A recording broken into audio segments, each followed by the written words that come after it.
Hello दोस्तों, मैं DRX Santosh Singh अपने YouTube चैनल पर आप सभी लोगों का स्वागत करता हूं। दोस्तों, भगवान शिव को बहुत ही प्रिय है बेलपत्र। दोस्तों, इस बेलपत्र के प्रयोग से बहुत सारी मुसीबतें टल जाती हैं, वहां से ख़त्म हो जाती हैं। दोस्तों, देवों के देव महादेव की विशेष कृपा पाने के लिए उनके प्रिय बेलपत्र से आप उनका पूजन करें और अपनी हर मनोकामना को पूरा होते और अपनी सारी विपत्तियों को दूर होते हुए देखें। ये आप स्वयं अपनी आंखों से देखिए। दोस्तों, आइए जानते हैं कि बेलपत्र क्यों है शिव जी को इतना प्रिय। यह हम आपको अपने इस वीडियो में बताने जा रहे हैं। दोस्तों, वीडियो शुरू करने से पहले कमेंट में एक बार सच्चे मन से जय श्री राम अवश्य लिख दीजिए, क्योंकि जहां राम का नाम आता है वहां शिव पहले से ही प्रसन्न हो जाते हैं। दोस्तों, ज्योतिष के जानकारों की माने तो भगवान शिव के पूजन में बेलपत्र का विशेष महत्व है। शिवलिंग पर बेलपत्र अर्पित करने से प्रसन्न होते हैं महादेव, और मान्यता है कि शिव की उपासना बिना बेलपत्र के पूरी नहीं होती है। दोस्तों, अगर आप भी देवों के देव महादेव की विशेष कृपा पाना चाहते हैं तो बेलपत्र के महत्व को समझिए, और यह आपके लिए बेहद जरूरी है कि आप बेलपत्र को समझकर भगवान शिव को प्रसन्न करें। दोस्तों, आइए जानते हैं कि बेलपत्र क्यों है शिव जी को इतना प्रिय और क्या है बेलपत्र का महत्व। दोस्तों, बेल के पेड़ की पत्तियों को बेलपत्र कहा जाता है। बेलपत्र में 3 पत्तियां एक साथ जुड़ी होती हैं, लेकिन इन्हें एक ही पत्ती मानते हैं, इसे एक ही पत्र मानते हैं। भगवान शिव को यह एक ही पत्र जिसमें 3 पत्तियां होती हैं वह पूरा ही समर्पित किया जाता है। दोस्तों, भगवान शिव की पूजा में बेलपत्र प्रयोग होते हैं और इनके बिना शिव की उपासना संपूर्ण नहीं होती है। दोस्तों, पूजा के साथ ही बेलपत्र के औषधीय गुण भी होते हैं। इनका प्रयोग करके तमाम तरह की बीमारियों को आप दूर कर सकते हैं। दोस्तों, शिव को अत्यंत ही प्रिय होता है बेलपत्र, और शिव पर बेलपत्र चढ़ाने से शिव बड़ी ही शीघ्रता से मनुष्य से प्रसन्न होते हैं और मनुष्य की सभी प्रकार की मनोकामनाओं को पूरी करते हैं। उसके सभी प्रकार के कष्टों को भगवान शिव दूर कर देते हैं। भगवान शिव के लिए दोस्तों यह भी कहा जाता है कि मनुष्य के अगर भाग्य में कोई वस्तु नहीं है तो वह भी भगवान शिव उसे दिला सकते हैं, यानी कि वे उस व्यक्ति के भाग्य को भी पलट सकते हैं। वे विधि के विधान को भी पलटने की क्षमता रखते हैं और पलटते भी हैं। दोस्तों, भगवान शिव जिस व्यक्ति से प्रसन्न हो जाएं, उस व्यक्ति के लिए सभी कुछ कर सकते हैं। जो उसके लिए नहीं लिखा गया है वह भी उसे लाकर दे देते हैं। इसलिए भगवान शिव को भोले भंडारी कहते हैं, और इन्हें प्रसन्न करने के लिए बहुत कुछ करने की आवश्यकता नहीं होती है। दोस्तों, आप किसी मुसीबत में हैं, आप किसी कष्ट में हैं, अथवा आप अपनी किसी मनोकामना की पूर्ति करना चाहते हैं, तो आप शिव को प्रसन्न करिए। और शिव को प्रसन्न करने के लिए आपको तमाम चीज़ों की आवश्यकता नहीं होती। मात्र एक बिल्वपत्र का पत्ता और भगवान शिव को प्रसन्न कर लीजिए अपनी आस्था के द्वारा। दोस्तों, बेलपत्र के प्रयोग की अनेक सावधानियां भी होती हैं जो कि आवश्यक होती हैं, क्योंकि भगवान शिव को बेलपत्र प्रिय तो है, परंतु अगर आप उसे अनुचित प्रकार से चढ़ाते हैं तो महादेव प्रसन्न होने के बजाय अप्रसन्न हो सकते हैं, रुष्ट हो सकते हैं, क्रोधित हो सकते हैं, और महादेव के क्रोध को कौन नहीं जानता। जिस प्रकार महादेव ओघड़ दानी है, वे भक्त के लिए सब कुछ दे देते हैं बिना सोचे समझे। इतना दे देते हैं जितना भक्त मांगता भी नहीं है, उससे अधिक दे देते हैं। उसी प्रकार भोले के क्रोध को भी सभी जानते हैं। वे रुद्र हैं। जब वे क्रोधित होते हैं तो वो क्या कर डालते हैं यह भी किसी को उम्मीद नहीं होती। दोस्तों, इसलिए भगवान शिव पर बेलपत्र चढ़ाते समय कुछ सावधानियां भी रखनी चाहिए, जिससे आप भगवान भोलेनाथ को अनजाने में भी अप्रसन्न ना कर दें। दोस्तों, ज्योतिष के जानकारों की माने तो जब भी आप महादेव को बेलपत्र अर्पित करें तो कुछ बातों का ध्यान रखना बहुत ही जरूरी है, क्योंकि गलत तरीके से अर्पित किए हुए बेलपत्र शिव को अप्रसन्न कर सकते हैं।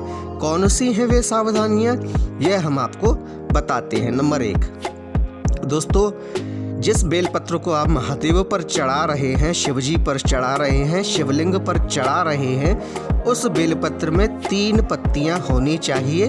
पत्तियां खंडित नहीं होनी चाहिए, यानी कि ऐसा ना हो कि 1 पत्ती हो अथवा 2 पत्ती हो, 3 पत्ती का अथवा 5 पत्ती का पत्ता होना चाहिए।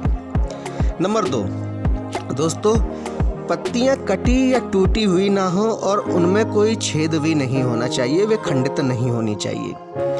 नंबर 3, दोस्तों जिस पत्तियों को आप भगवान शिव को अर्पित कर रहे हैं वह बेलपत्र चिकनी ओर से अर्पित करना चाहिए, यानी कि एक तो होता है पत्ती का अग्रभाग जो कि चिकना होता है, दूसरा होता है पृष्ठभाग जो कि खुरदरा होता है। तो आपको सदैव ही चिकना वाला भाग ही भगवान शिव की ओर करके उन्हें अर्पित करनी चाहिए, इससे भगवान शिव प्रसन्न होते हैं। नंबर 5, दोस्तों एक ही बेलपत्र को जल से धोकर बार बार भी चढ़ाया जा सकता है, इसलिए आपको बेलपत्र के वृक्ष को खंडित करने की आवश्यकता नहीं है। आप अगर कोई महादेव को बेलपत्र अर्पित करके गया है तो आप उन पत्तों को लेकर उन्हें धो लीजिए और वापस से आप उन्हें महादेव पर चढ़ा सकते हैं। इसलिए आपको अनायास ही बेलपत्र के पत्तों को तोड़ने की आवश्यकता नहीं है। बिना बात के बेलपत्र के पत्ते नहीं तोड़ने चाहिए। मनुष्य यहाँ बहुत सारी गलतियाँ करते हैं, वे पेड़ से डालियाँ तोड़ लेते हैं और जितने पत्तों की आवश्यकता होती है उतने रख लेते हैं, बाकी फेंक देते हैं।